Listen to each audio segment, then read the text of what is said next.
रुक करते हैं आज की पहली बड़ी खबर की ओर।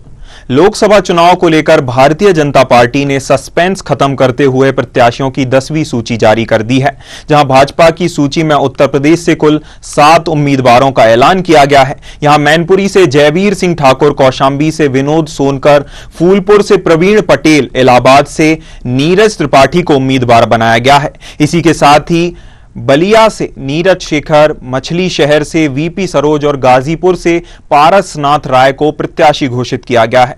आपको बता दें कि पारसनाथ राय संघ से जुड़े हुए व्यक्ति हैं, जिनको मनोज सिन्हा का करीबी भी माना जाता है। उनके बेटे आशुतोष राय भारतीय जनता युवा मोर्चा के यूपी अध्यक्ष रहे हैं। वहीं फूलपुर से बीजेपी के विधायक प्रवीण पटेल पूर्व में बीएसपी से भी विधायक रहे हैं। खबर पर हमारे साथ चर्चा करने के लिए संजय सिंह जुड़े हुए हैं, माफ कीजिएगा नन्हे सिंह हमारे साथ जुड़े हुए हैं। नन्हे, उत्तर प्रदेश की हॉट सीट मैनपुरी से संघमित्रा के स्थान पर जयवीर सिंह को उतारा गया है, क्या कुछ अपडेट है?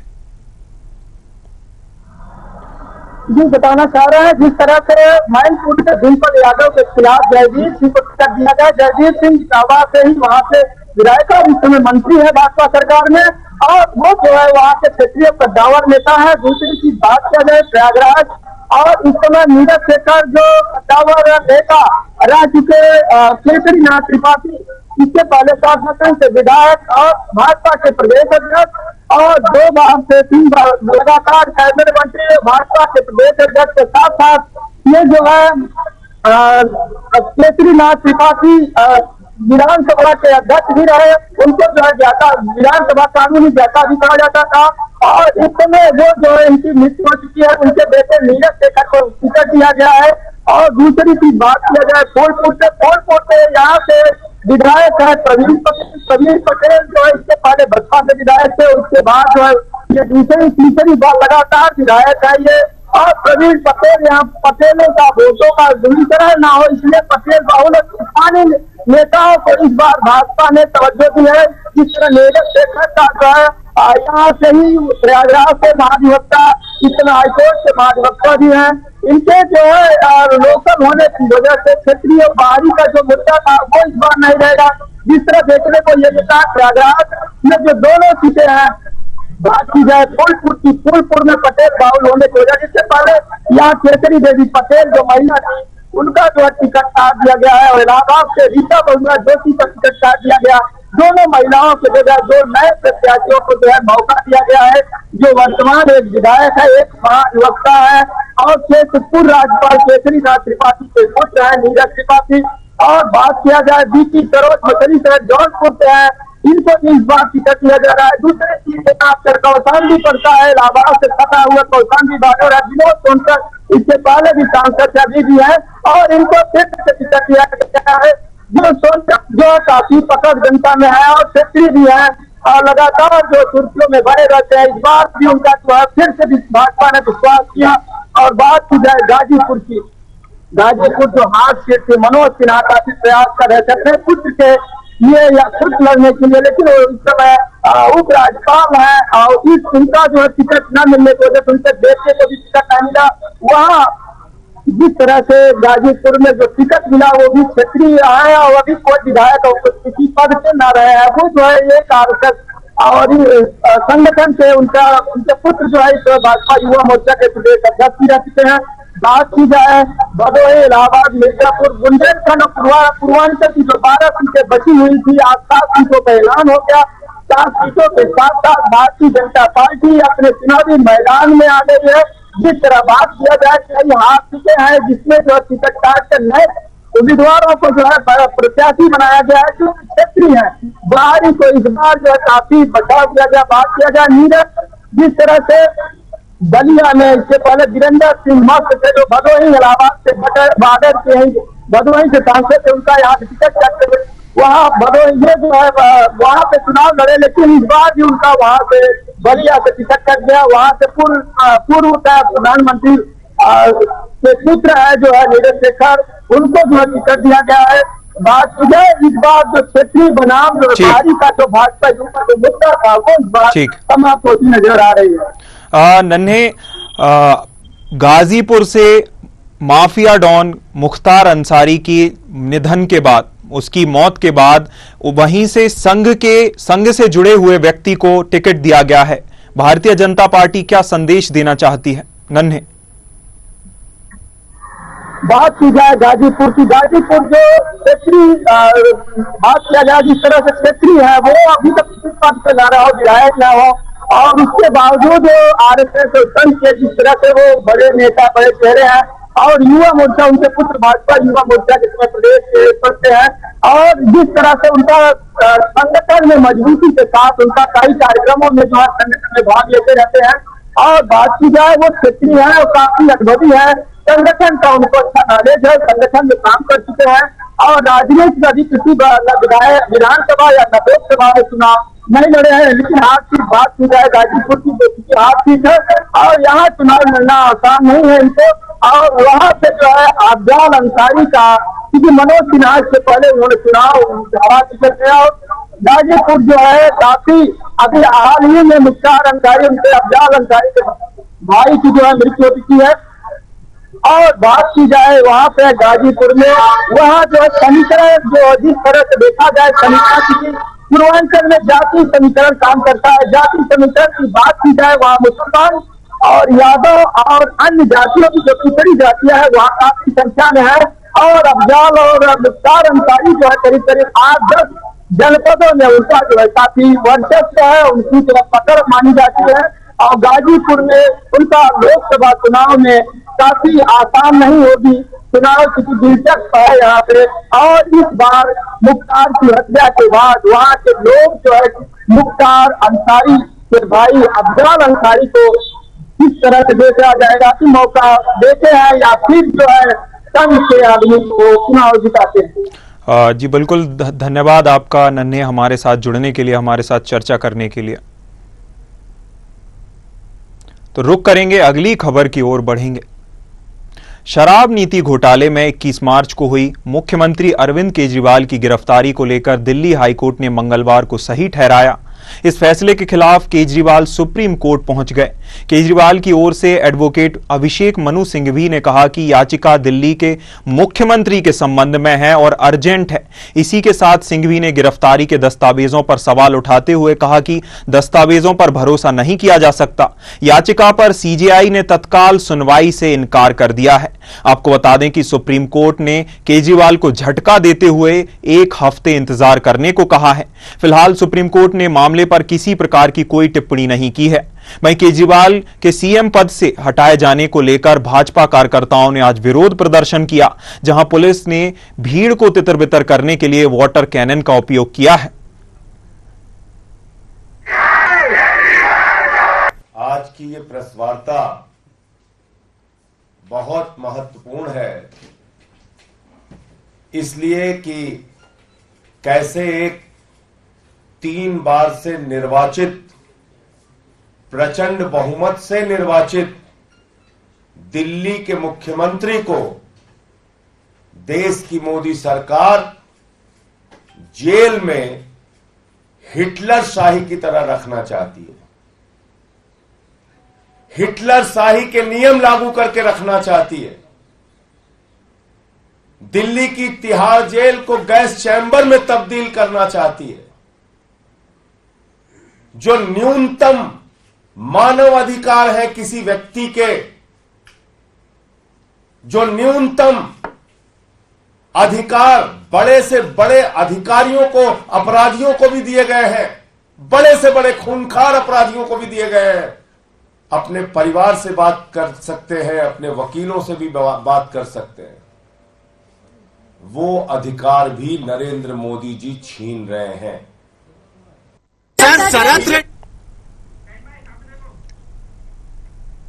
खबर पर हमारे साथ चर्चा करने के लिए के विश्वदेव राव, राजनीतिक विश्लेषक, जुड़े हुए हैं। विश्वदेव जी, 24 घंटे में केजरीवाल को तीसरा बड़ा झटका लगा है। केजरीवाल की सुनवाई को 1 हफ्ते इंतजार करना पड़ेगा, क्या कहेंगे? जी बिल्कुल, ये आज जो कल इनको जो हाईकोर्ट, दिल्ली हाईकोर्ट ने बोला था कि आपको हम बेल नहीं दे सकते, क्योंकि आपको जो संजय सिंह इन्होंने हवाला दिया, संजय सिंह को बेल मिली है, उसी पर मुझे भी बेल दे दी जाए। तो इसी विषय में कोर्ट ने कहा कि संजय सिंह को क्या अलग कारणों पे बेल मिली है, आपके कारण अलग हैं और आप ईडी के पास बहुत साक्ष्य हैं, ईडी ने बहुत साक्ष्य बताए हैं कि आप उनके पास हैं और आपने कई बार उनके समन को मना किया है लेने से।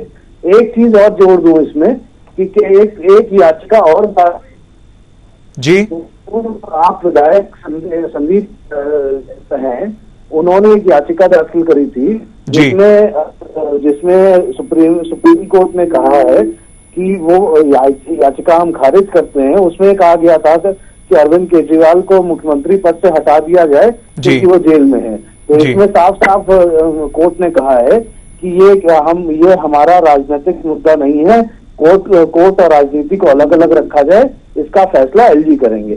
जहां तक सुप्रीम कोर्ट इनकी उसके विषय में चीफ जस्टिस जी ने साफ साफ कहा कि आप ईमेल भेजिए, इनके जो वकील थे उनसे कहा गया कि आप ईमेल भेजिए, जी जी है। एक हफ्ते तक उम्मीद है कि अरविंद केजरीवाल को पुनः जेल में भी मिलेगा। जी विश्वदेव जी, एक और सुप्रीम कोर्ट ने राजनीति में हस्तक्षेप करने से इनकार कर दिया, दूसरी ओर सुप्रीम कोर्ट ने एक हफ्ते का समय आगे बढ़ाया है। पहले हाई कोर्ट ने गिरफ्तारी को सही ठहराया, दूसरा केजरीवाल को वकीलों से मिलने का पर्याप्त समय देने से भी इनकार कर दिया गया। क्या कहते हैं, केजरीवाल दिल्ली सीएम के लिए दिन ब दिन मुश्किलें बढ़ती जा रही हैं, संकट भारी होता जा रहा है। देखिए, इसमें कहीं ना कहीं गलती अरविंद केजरीवाल जी की स्वयं भी है। उनको 9 बार समझ जी इसी तो आप देखें अगर तो हेमंत सोरेन को समन भेजा गया, अखिलेश यादव को सीबीआई ने समन भेजा। तो उन लोगों ने हेमंत सोरेन 2 बार पेश हुए, तीसरी बार में अरेस्ट किया गया। सीबीआई ने जब अखिलेश यादव को समन भेजा तो अखिलेश यादव ने बोला मैं दिल्ली में आके मिल सकता, आप लखनऊ में कोई डेट बता दीजिए तो मैं मिल लूंगा। तो इस तरीके से अरविंद केजरीवाल ने तो 9 बार समन रिफ्यूज किया, एक्सेप्ट ही नहीं किया, पेश ही नहीं हुए। उसके बाद जब वो कोर्ट गए तो कोर्ट ने साफ साफ मना कर दिया, नहीं हम आपको अरेस्ट नहीं दे पाएंगे। इसके बाद ही ईडी के पास कोर्ट ने आज ये कहा, कल ये कहा भी अपने ऑर्डर में कि, और ईडी के वकील ने भी कहा कि हमारे पास कोई और चारा नहीं बचा था इनको अरेस्ट करने के अलावा, क्योंकि हमने इनको 9 बार समन के लिए बुलाया था, इनको पेश होने के लिए बोला था, ये पेश नहीं हुए। तो इन सब चीजों को कोर्ट ने देखा है और जो अवहेलना करी है अरविंद केजरीवाल जी ने, तो उसके विषय में भी कोर्ट ने संज्ञान लिया है। तो ये अरविंद केजरीवाल मुझे लगता है स्वयं इस चीज के लिए जिम्मेदार है। केजरीवाल के वकीलों की हाईकोर्ट में दलीलें कितनी दमदार थी, क्योंकि केजरीवाल के वकील ने चुनाव के समय का, लोकसभा चुनाव का हवाला देते हुए याचिका लगाई और जमानत की मांग की, लेकिन हाईकोर्ट ने केजरीवाल के वकीलों की याचिका को खारिज कर दिया, ये कहते हुए कि लोकसभा चुनाव से हाईकोर्ट को कोई मतलब नहीं है। केजरीवाल की वकीलों की दलीलें कितनी कारगर थीं? वकील थे, उन्होंने संजय सिंह के केस का हवाला बोला कि उनको बेल मिल सकती है, उसी तरीके से शराब घोटाले में उनको लिप्त आ गया।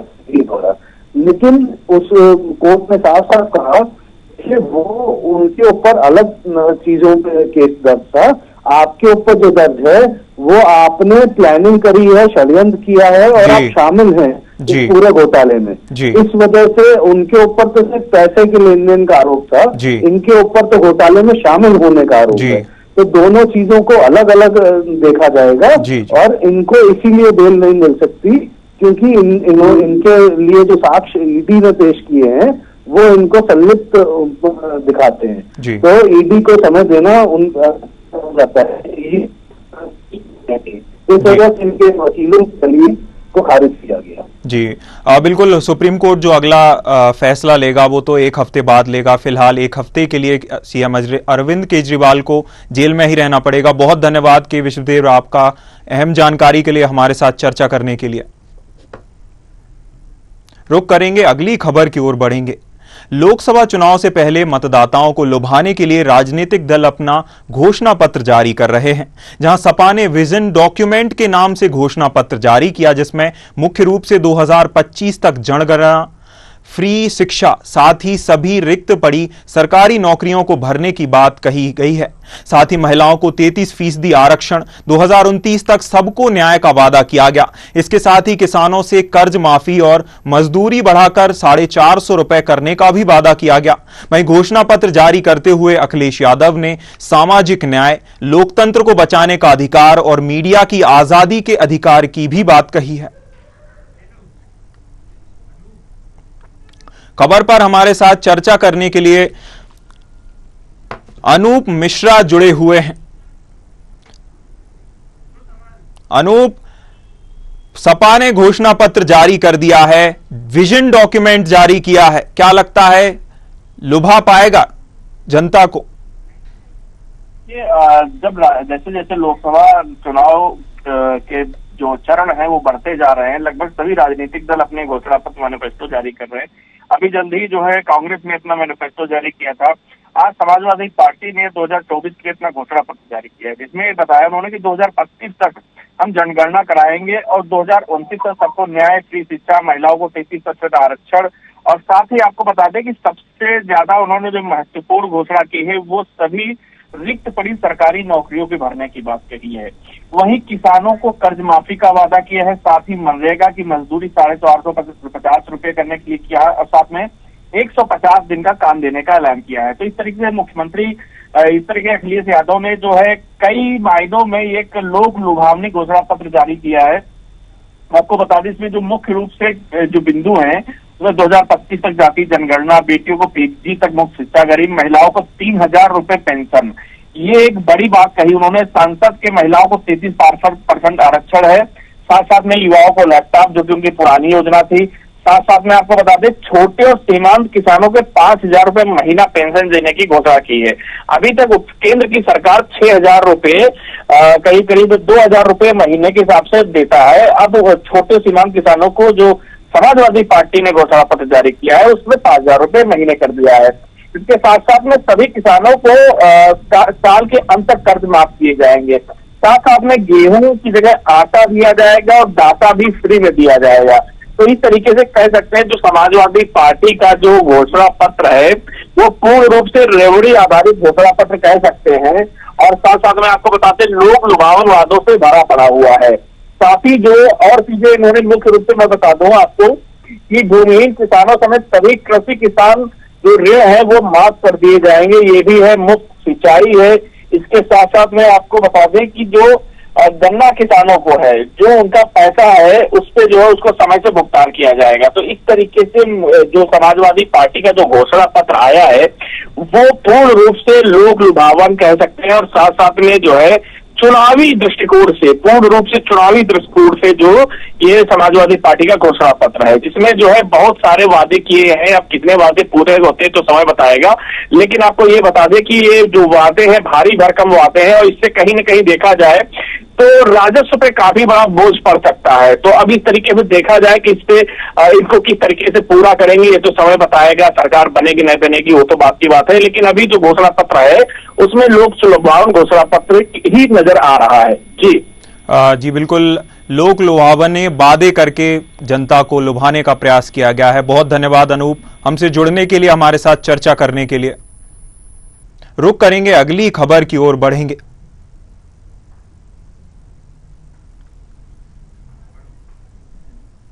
दुर्ग जिले के कुम्हारी थाना क्षेत्र अंतर्गत देर रात एक दुखद घटना सामने आई, जहां बस पलटने से केडिया डिस्टिलरी कंपनी के 12 कर्मचारियों की मौत हो गई, जबकि 15 लोग घायल हैं, जिनमें 10 की हालत गंभीर बताई जा रही है।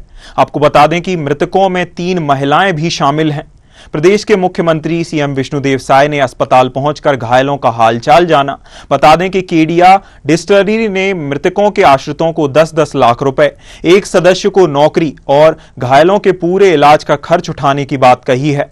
घटना के बाद सुबह ही मामले की जांच शुरू कर दी गई। साथ ही गृह मंत्री और दुर्ग जिले के प्रभारी मंत्री विजय शर्मा ने घटनास्थल पहुंचकर निरीक्षण किया। मीडिया से रूबरू होते हुए उन्होंने कहा कि घटना में आरटीओ विभाग, पीडब्ल्यूडी और जिला प्रशासन की लापरवाही साफ देखी जा सकती है। वहीं उन्होंने कहा कि जांच के बाद दोषियों के खिलाफ सख्त कार्रवाई की जाएगी। एक बस पलटी है और एक्सीडेंट हुआ है, तो उसमें ट्रांसपोर्ट डिपार्टमेंट में परिवहन के पॉइंट ऑफ व्यू से एक्सीडेंट के कारणों की समीक्षा करने के लिए, जांच करने के लिए मैं आया हूँ यहाँ पे।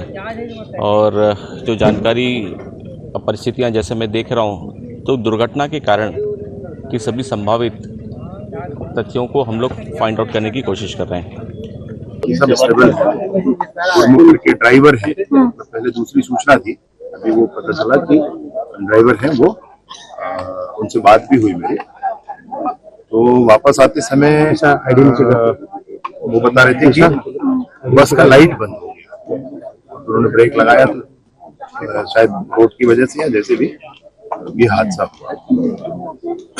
कंपनी वालों को भी बुलाए थे, अभी उनसे भी बात हुई, केडिया वालों से, उनकी ही बसें।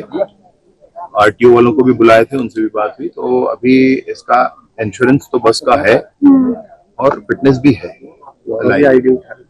दूसरा कंपनी से बात हुई तो उन्होंने ग्रुप इंश्योरेंस भी कुछ कर रखा है। देखिए, कल कुम्हारी के पास एक बस दुर्घटना हुई है जो कि बड़ा दुखद है, जिसमें 12 लोगों की मृत्यु हुई है और उतने ही करीब घायल हुए हैं। और अभी हम घायलों से मिल के आ रहे हैं। एम्स में 10 लोग एडमिट हैं, उनसे मिल के हम आ रहे हैं। और इस घटना में जो 12 लोगों की मृत्यु हुई है,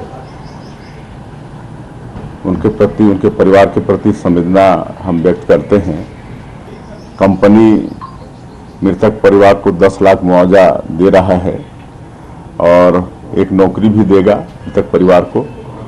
कुम्हारी डिस्टिलरी बस दुर्घटना के स्थल पर भाई हमारी निजौर की टीम पहुंची है, जहां की जैसा कि आप मेरे पीछे देख सकते हैं, जो कल रात को घटना घटी है, जिसमें दुर्ग जिला कलेक्टर ऋचा प्रकाश चौधरी के द्वारा 12 लोगों के मारे जाने की पुष्टि की गई है। उसके बाद आज सुबह ही प्रदेश के गृह मंत्री एवं दुर्ग के प्रभारी मंत्री विजय शर्मा यहां पहुंचे हुए थे, जिन्होंने पूरे घटनास्थल का बारीकी से मौका में मुआयना किया। और उन्होंने बताया कि जिस तरीके से जानकारी दी मीडिया को कि कंपनी की तरफ से जो केडिया डिस्टिलरी है, उन्होंने 10 लाख की घोषणा की है।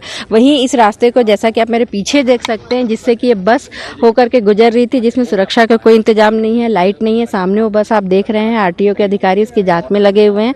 वो बस जो कि वहां से गिरी थी। और अब जैसा ऊपर देख रहे हैं, पीडब्ल्यूडी के द्वारा एवं जिला प्रशासन के अधिकारियों द्वारा, जो अधिकारी हैं उनके द्वारा यहाँ पे आनन फानन में कार्य शुरू कराया गया है। लेकिन सोचने वाली बात यह है कि जब ऐसी कोई दुर्घटना होती तभी जिला प्रशासन क्यों जागता है और क्या लोगों के मौत के इंतजार किया जाता है? इससे पहले इस पे ध्यान क्यों नहीं दिया गया? क्योंकि ये जो सड़क है, विगत कई वर्षों से ऐसे ही लोगों का आना जाना जारी था, लेकिन यहाँ जिम्मेदार जनप्रतिनिधियों का, किसी भी जिला प्रशासन के अधिकारियों की नजर क्यों नहीं गई? वहीं जिस कंपनी में ये जो कर्मचारी थे जिनकी मौत हुई वो कार्यरत थे, उस कंपनी का भी इसके प्रति एक गैर जिम्मेदाराना रवैया नजर आ रहा है, जिसके लिए संज्ञान में लिया जाना चाहिए कि कंपनी के प्रबंधन के लोगों की अपने कर्मचारियों के प्रति जिम्मेदारी नहीं बनती। ये ऐसे कुछ सुलगते सवाल है जिसका कि लोग लगातार जवाब चाह रहे हैं। वही हम आपको एक जानकारी ये भी देना चाहेंगे कि जैसा कि मैं कैमरा पर्सन से कहूंगी, दिखाई ये पूरा खदान एरिया दिखाया जा रहा है, जिसको कि अभी मुर्रम खदान बताया जाता है। और उस बाजू भी रोड के, जैसा कि ऊंचा आपको देख रहे हो, उस बाजू भी माइनिंग का एरिया है। इस पतली सी सड़क से होकर के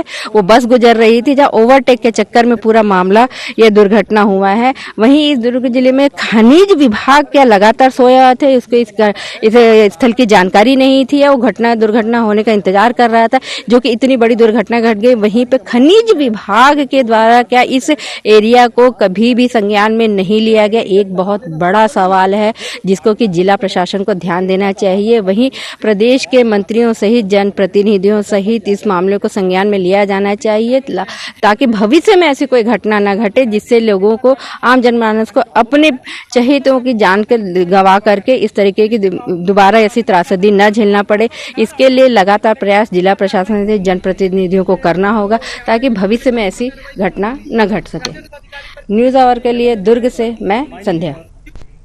खबर पर हमारे साथ चर्चा करने के लिए संध्या सिंह जुड़ी हुई हैं। संध्या, बस दुर्घटना की जांच शुरू हो गई है, गृह मंत्री ने घटनास्थल का जायजा लिया है, क्या कुछ अपडेट्स हैं?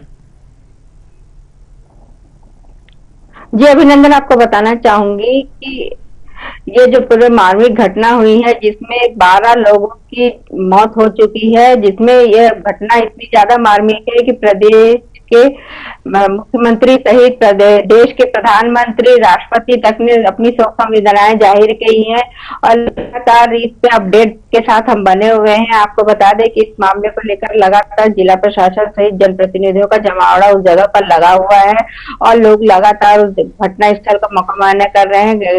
प्रदेश के गृह मंत्री स्वयं वहां पहुंचे हुए थे, उन्होंने बारीकी से एक एक चीज का वो किया, लेकिन जिस तरीके से लोगों को घटना स्थल का मुआयना हमने भी किया, हमने देखा कि आरटीओ विभाग, जैसा कि तस्वीरों में देख सकते हैं, जिस बस को वो 2024 जून तक फिट बताया जा रहा है, वो देखने से कहीं भी फिट नहीं दिख रही थी। वहां के प्रत्यक्षदर्शियों से जब हमने बात की तो उनका साफ कहना था कि अक्सर ये बस रोज जब इस कर्मचारियों को लेकर के गुजरती थी तो एक तरफ से झुकी रहती थी, कभी इधर कभी उधर, रहने बहुत ही बुरी स्थिति में बस पाई जाती थी। लेकिन अभी जिस तरीके से, जैसा कि समझ में आ रहा है, विभाग द्वारा कहीं ना कहीं लीपापोती की जा रही है और पूरे मामले को, चूंकि अभी पूरे नेशनल इश्यू तक पहुंच गया है, तो लीपापोती कहीं ना कहीं की जा रही है कि बस की हालत देखने से कहीं से नहीं लग रहा था कि वो बस कहीं से फिट नजर आ रही थी। एक मुख्य मुद्दा है। वहीं दूसरी बात यह भी है कि वो 5-10 फीट की सड़क और दोनों तरफ, एक तरफ कुआं एक तरफ खाई वाली स्थिति है और उस बीच से रोजाना 25 से 30 सालों तक लोग आना जाना कर रहे थे। खनिज विभाग ने न वहां पे कोई स्लोगन लगाया है, तो किया है कि मार्किंग की है कि दोनों तरफ खदान है, संभल कर चले। न आरटीओ विभाग ने वहां पे कभी जानने की कोशिश करी कि सड़क से लोगों का, कितने लोगों का आना जाना कर रहा, न पीडब्ल्यूडी ने वहां पे कोई बैरिकेडिंग या कोई साइड में वो गति अवरोधों के जैसे आरटीओ के कारण लगाई जानी चाहिए थी, ऐसा कुछ भी नहीं पाया गया, जो कि लगातार बड़े हादसे का इंतजार प्रशासन द्वारा किया जा रहा है, जो कि कल 12 लोगों के काल का ग्राफ बनने की वजह बना। संध्या, गृह मंत्री ने अपने बयान में भी पीडब्ल्यूडी, आरटीओ और जिला प्रशासन की लापरवाही की बात कही थी। अभी तक किसी अधिकारी पे एक्शन, प्रशासन की ओर से कोई एक्शन लिया गया है? संध्या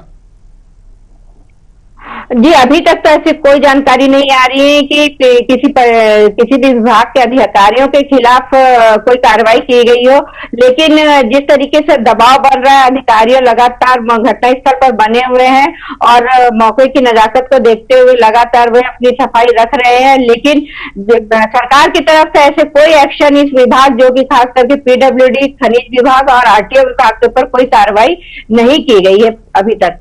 बिल्कुल, जांच के बाद ही मामले का खुलासा हो पाएगा, जिसके बाद दोषियों पर कार्रवाई होगी। बहुत धन्यवाद संध्या, अहम जानकारी के लिए हमारे साथ चर्चा करने के लिए।